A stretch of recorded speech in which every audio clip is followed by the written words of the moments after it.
J comme justice, et ici à Bruxelles, le symbole de la justice, à savoir notre palais de justice de Bruxelles. Désastres, manquements, défaillances, c'est ainsi que les acteurs judiciaires, les ONG de droits de l'homme ont défini le bilan de la justice de notre gouvernement. Mais si le bilan de la justice est en faillite également le palais de justice de Bruxelles, le plus grand palais de justice du monde. Je ne sais si vous connaissez Servet Verhofstadt, non, et pourtant c'est quelqu'un qui est secrétaire d'État de la régie du bâtiment dans ce gouvernement. Et il a dit cette phrase mémorable: nous avons l'ambition au niveau du gouvernement de faire du palais de justice de Bruxelles l'égal du shopping center de Weinigem, rien de moins. Et dès lors de dire que 45 960 mètres carrés allaient être consacrés non plus à la justice mais à l'Horeca. Alors, d'où est venue cette chronique de la mort annoncée du palais de justice? Tout est parti d'une intervention du ministre de Klerk, à l'époque ministre de la Justice, qui dit constater qu'il n'y a pas de possibilité de sécurisation du palais et que dès lors, la fonction de juger doit sortir du palais de justice. Cependant, il y a une question auquel le gouvernement ne veut pas répondre, à savoir pourquoi. Pourquoi est-ce que toutes les institutions, toutes les juridictions qui n'avaient pas de besoin spécifique de sécurité sont sorties du palais et que l'on a laissé à l'intérieur même du palais uniquement les cours et tribunaux correctionnels et la cour d'assises où, à l'évidence, il y a un besoin de sécurité.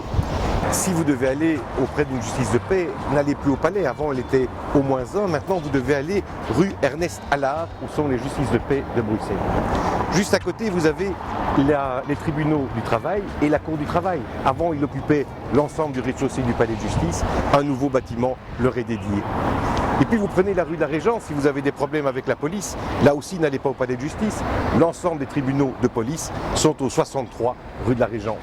63 rue de la Régence de manière temporaire puisqu'il partageait ses locaux avec le tribunal de la jeunesse, mais depuis que le tribunal de la jeunesse est parti, on a décidé de les maintenir là de manière quasi définitive. Et puis à côté, vous avez cet immense bâtiment qu'est le Portalis, avec d'une part le tribunal de la jeunesse, mais également les juges d'instruction, mais également l'ensemble du parquet. Et en face, vous avez ce nouveau bâtiment qui est le tribunal de commerce. Le tribunal de commerce est d'abord allé du côté du Sablon parce qu'il est un peu plus chic que les autres. Et puis maintenant on l'a mis en face de la place Louise. Et puis il restait quoi?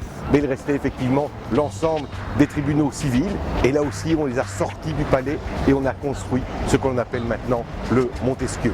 Ce qui veut dire qu'à l'intérieur du palais, effectivement uniquement cour d'assises, tribunaux et cours correctionnels et bien sûr la cour de cassation.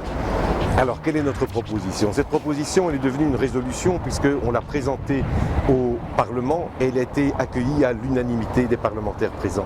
C'est de faire un master plan qui serait construit à la fois par la politique fédérale, régionale, mais aussi par les acteurs judiciaires et par les riverains. Vous savez, tout ce que je vous ai montré coûte des sommes monstrueuses au niveau privé. Ces sommes pourraient aider à la rénovation du palais et que le gouvernement ne se prenne pas pour Joséphine Ange Gardien. C'est pas en claquant des doigts qu'on va faire disparaître le palais. Et plus il est grave, et bien plus sera cher la reconstruction du palais de justice. C'est une urgence et aussi une nécessité pour notre ville d'avoir cette justice au sein même de Bruxelles. Ce sera évidemment un des enjeux du 25 mai.